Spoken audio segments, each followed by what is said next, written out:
Good day, class. Again, this is Teacher Jana. So for today, we will discuss briefly the topic about one-to-one functions. So for our lesson objectives, first, you should be aware of the applications in real life of one-to-one functions, and second is to determine the inverse of a one-to-one function. Okay, so let's start by recalling the functions and relations. So again, when the input corresponds to only one output, that is a function. And when the input generates one or more outputs, then that is a relation. Okay, so I hope that you still remember those concepts, class. Okay, now kindly read the definition of one-to-one function so that you can clearly understand what we are going to talk about.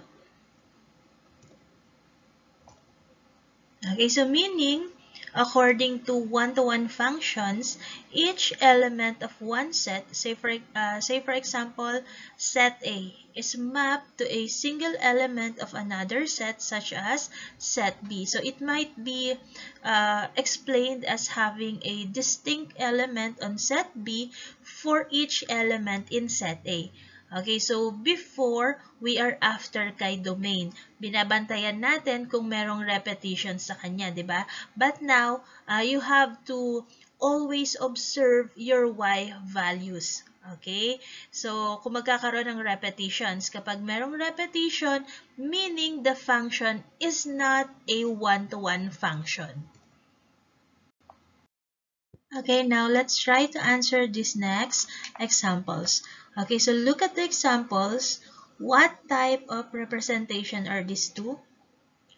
So is it a table of values, a mapping diagram, or a relation in set notation? So it is a mapping diagram. Okay, so look at the mapping diagrams. So first, the one on the left side. So is it a relation or a function? Okay, so again, look at their domains. So when there is a repetition in the domain part, then that is not considered as function, but a relation. Okay, so is there a repeated domain? Okay, wala. Therefore, it is a function. Okay, now look naman sa right. So is it a function or a relation? Okay, so is there a repetition in the domain? Okay, wala. Therefore, it is also a function. Okay, but the question is to determine whether the function is one-to-one. Okay, so now here's another clue. In order for it to become a one-to-one function, it should start with being a function, not a relation. So meaning, if it is a relation with either more inputs or outputs, it won't be considered as one-to-one. Okay, since both of them fit to the category of a function, so let's determine naman if they are one-to-one function. Okay, class, so try to take a guess. So the one on the left side is one-to-one function or not?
So the answer is one-to-one function.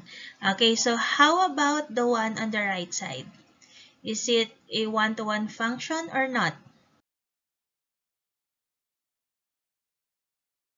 Okay, the answer is not a one-to-one function. So what must be the reason why they have different classifications?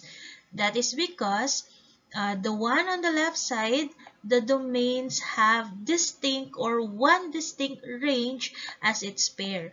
However, the one at the right side, two different domains share the same range, which is 12.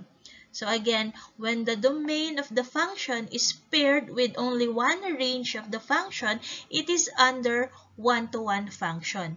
And when more than one domain is paired with two or more range of the function, then it is not a one-to-one function.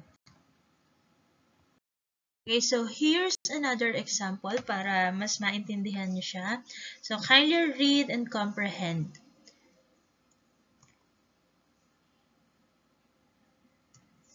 Okay, so HDL stands for high density lipoprotein. So it is sometimes called the good cholesterol, which can be found inside your body. So good cholesterol which can be obtained from eating any kind of meat product.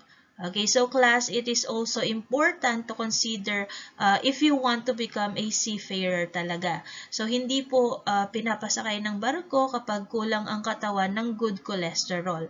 Okay, so we have H as the domain and HDL as range. So, if you read this, we have 38 is paired with 57, 42, and 54. What else? We have 46 and 34, 55 and 38, 61 and 38. Okay, so is it a one-to-one function or not a one-to-one function?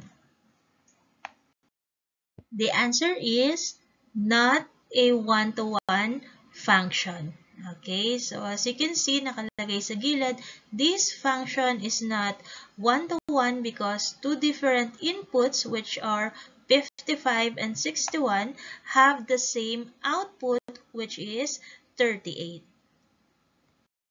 Okay, so for our next topic, we have horizontal line test. Okay, so this is just like a vertical line test. So I know you are very familiar with that. So horizontal line test, if function is one-to-one, if each horizontal line does not intersect the graph at more than one point.